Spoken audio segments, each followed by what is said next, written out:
The place on Earth where our world and the Pokemon world are the most alike is undoubtedly the ocean. Both are just filled to the brim with bizarre creatures and ruins of the past. But the Pokemon ocean is missing one thing: the terror and uneasiness that can accompany the ocean. So with Halloween just around the corner, I wanted to bring a little bit more of that horror to the world of Pokemon by drawing comparisons between the oceans of each world. We'll be covering everything from Pokemon to shipwrecks to ruins, and I can guarantee that this video will make you more scared of the depths of both worlds. Not knowing what's below you is a big part of what makes the ocean terrifying. A whale, an eel, a giant jellyfish, so many different animals could just appear feet in front of your face from the depths. Or even worse, they could pass you by without ever being seen,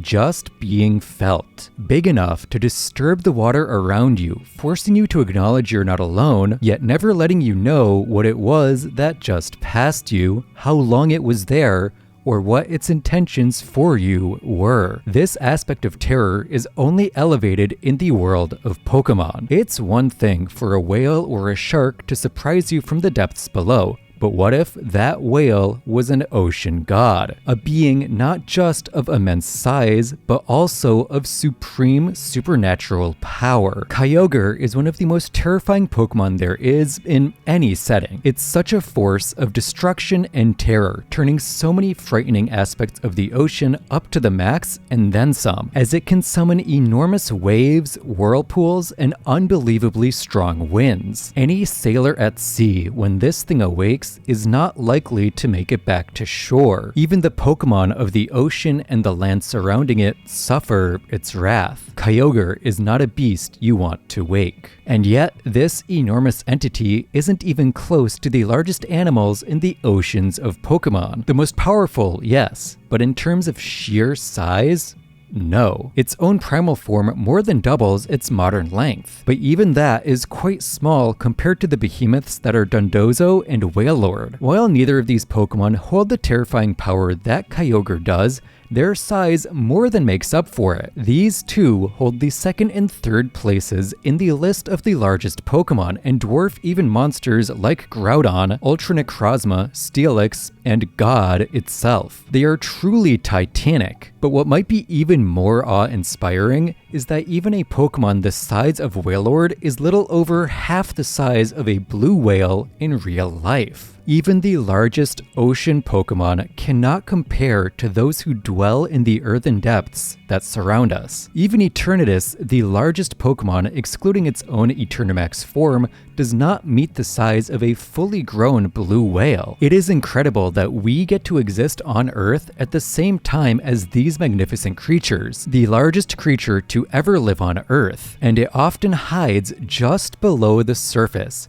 invisible to all except those who witness it come up for air. Surely our existence isn't making their existence significantly worse. The unknowability of the ocean has created a mountain of legends surrounding what might lie in its depths. Sea monsters exist in pretty much every culture, and as such have been the inspiration for a number of Pokemon over the years. By far the most famous sea monster, at least in my opinion, is the Kraken, the massive ship-swallowing cephalopod that has been recorded numerous times throughout history. It's the perfect example of how the unknowability of the ocean can create a monster far larger than what actually exists. When humans are frightened, we tend to exaggerate, and that's how the giant squid can go from an impressive 50-foot-long sea creature to a monstrosity capable of devouring ships. The Kraken has been created dozens of times in popular media, and yet it's one of the few sea monsters that doesn't seem to have a direct equivalent in Pokemon. Sure, there's Tentacruel, but that's more of just a regular squid. It doesn't really have the same enormity or terrifying power of the Kraken. There's also Grapploct and Octillery, which are obviously octopi, but also lack the same power in terms of design. The closest visually might honestly be Malamar, but it's likely based on the cuttlefish and its unusual hypnotic abilities. It's bizarre to me that such a famous and fabled sea monster has yet to get a Pokemon. but maybe they're waiting for a special occasion like a new legendary. Or maybe they're just scared of what fan artists will do with it. Regardless, I wanted to mention the Kraken in this video because it is just so famous, and because it is one of the few sea monsters that has been proven real in some capacity. The giant squid, as we mentioned before, is very much real, as is the colossal squid and the big fin squid, all of which are squids of enormous size, all of which are bizarre in their own ways, and all of which are very much alive on Earth as you watch this video. Aside from the Kraken, another very famous variety of sea monsters is the sea serpent, or rather, sea serpents. Once again, pretty much every culture around the world has some iteration of the sea serpent, a long, enormous, snake-like being filled with the wrath and power of the ocean. The world of Pokemon has many such creatures. I think the most direct interpretation of such a serpent is Milotic, but it doesn't really hold the hostility related to sea serpents. Really, its counterpart is far more in line with the tales of serpents that permeate the Seven Seas. Gyarados. Described as having infinite rage and nearly as much power, Gyarados is not the kind of Pokemon that would try and eat you or use you as prey, but would kill you on a whim because its rage boiled over.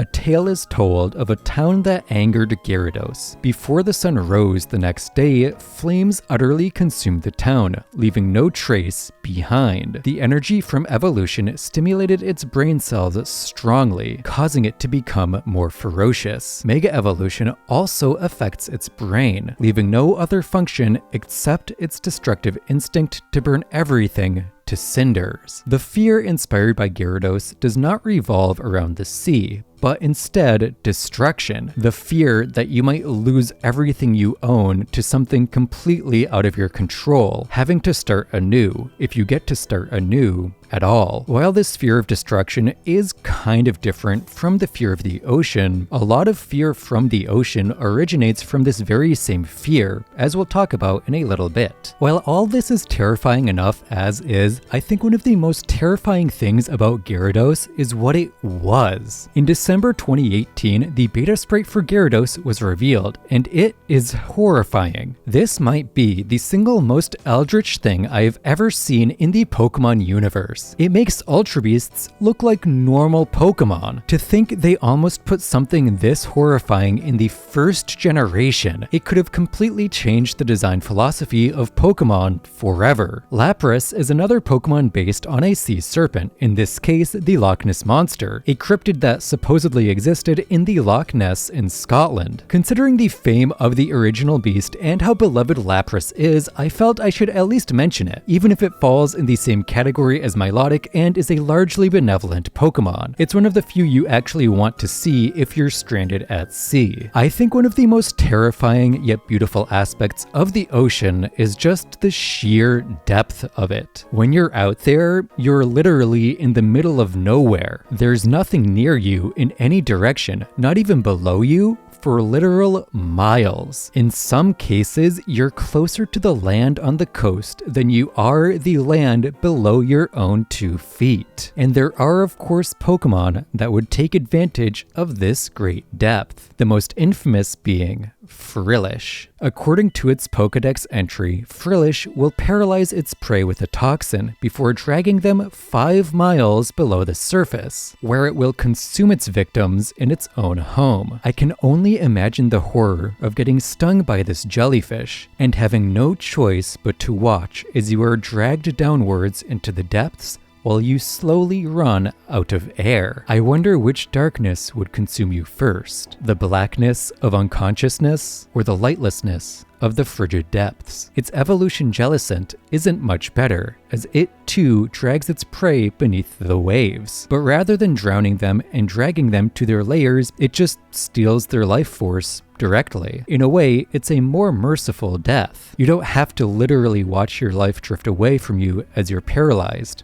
You at least get a chance to fight back. Although the Pokedex entries for Jellicent make that fight sound quite futile. But I think it's time to move on from sea creatures, because there are still more aspects of the ocean that can invoke fear. We've already covered its scale and unknowable nature, but another is simply how formerly human creations are claimed by it. The terms used are thalassophobia and submechanophobia, but I don't think either of these really encapsulate the way underwater structures truly feel. The eeriness of seeing sea life grow on items made for the surface, highly engineered and highly expensive projects that were never meant to be at the bottom of the ocean. Ships and buildings that you know at some point in time someone was using. Yet despite all the intelligence and resources put into these objects by humans, the ocean still washed them away without a second thought. When people hear sunken city, the first thing they think of is often Atlantis or some other mystical ancient city. But my first thought comes from Jacob Geller,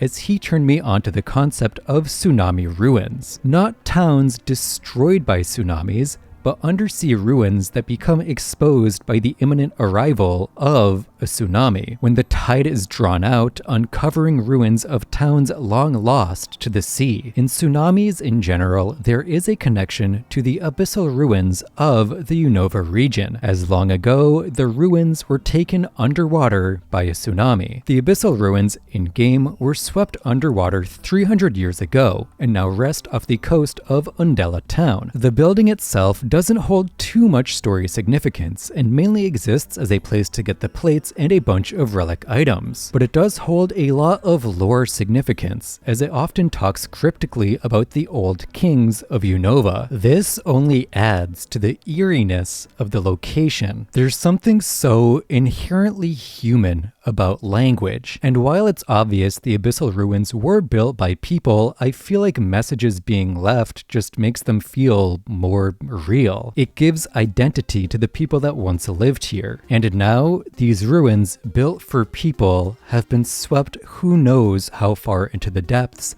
by a force who knows how strong. I would also argue that the abyssal ruin could have a connection to Atlantis. It at least has the same feel on the exterior, as it seems to be fairly advanced compared to what you would expect for a ruin a few hundred years old. Much like how people who believe in the existence of Atlantis also believe that whoever built it was far more advanced than we would believe, even if the existence of Atlantis doesn't actually make any sense. Another bizarre underwater location that inspires the same feeling of ancient intelligence is the sealed chamber. Deep below the rapids of Hoenn lies a chamber only accessible via the Pokemon you have in your party. Within is one of the most cryptic and unusual sights in all of Pokemon. A room filled with murals of Braille, paragraphs of text sealed hundreds of feet below the ocean, and perfectly preserved thanks to the seal on the door. The Braille speaks of the golems that have been sealed, the Reggies, but also clues us in on who built these ruins and what they might be doing. To be able to seal a location off via the Pokemon a person holds insinuates a high level of technological advancement, because there are very few locations that have such locks across the entire world of Pokemon, and many of the others that exist also relate to the Reggies. Could they all have been built by this one group of people? And if so, what happened to them? And what happened to this technology that would probably be very useful in the modern day? All these questions will probably never be answered, because at the end of the day, this is probably just a game mechanic that we aren't supposed to overthink. While underwater ruins are eerie on their own, I think submechanophobia is a far more unsettling fear. It's basically the fear of machines underwater. I think it stems from the disparity between hulking metal ships created through immense human labor and the natural state of the world. Underwater ruins are often hundreds of years old and feel as if they are part of the earth itself. The stone and remnants feel correct even if they're not, because there's not too much of a separation between them and the world's natural state. But the Titanic, or the Thresher, or other sunken ships, they all feel out of place, and are almost always the result of tragedy. And yet, despite humanity's efforts, the ocean still takes these structures back. Like the carcass of a whale, each one becomes its own small ecosystem, with marine life feeding off the iron and chemicals produced by the ships as they deteriorate. which in turn exacerbates their decay. Submechanophobia, in many ways, is a simple visual fear. It is scary because it just looks so wrong. What danger does a sunken ship pose in the same way the endless depths do? In some cases, these ships probably pose less of a threat now as a sunken wreck than they did when they prowled the seas. Pokemon has one shipwreck that I could find, and it is, of course, the abandoned ship or Sea Mauville in the Hoenn region, a cruise liner that has run aground, smashing against the rocks of Route 108. A man in the Nautical Museum of Slateport says the ship reminds him of the beloved SS Anne. While this claim is false, as the scientist in the abandoned ship says it looks like the SS Cactus, I think the idea of the Anne being this wreck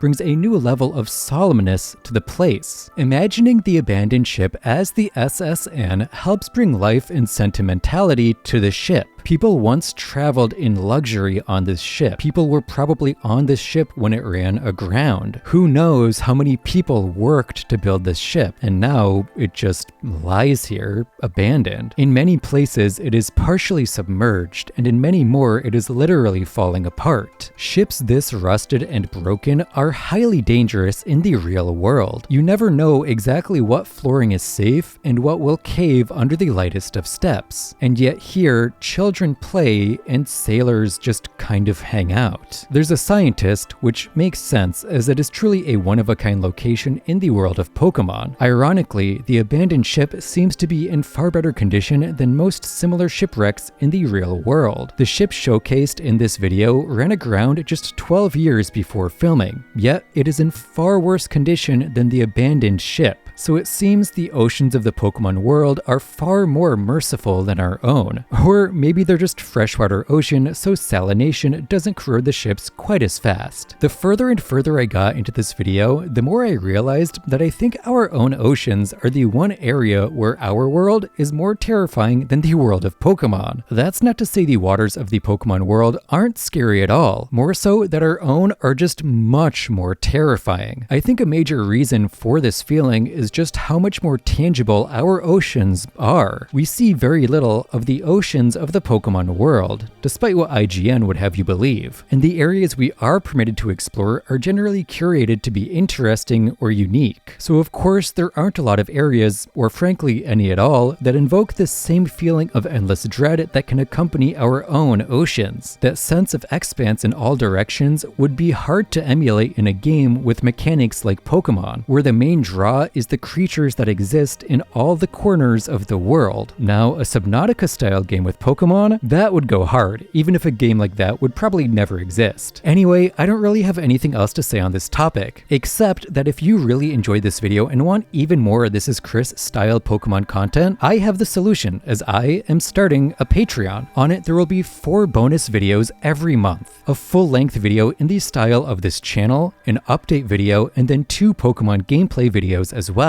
The first main channel style video will be going up next week, and it will be about spooky Pokedex entries to celebrate Halloween. So if that's something that sounds interesting to you, maybe check it out. Tiers start at just $3 a month, and there will be a link in the comments down below. Thank you for watching this video. As always, I really do appreciate it, and I'll see you next week for another one.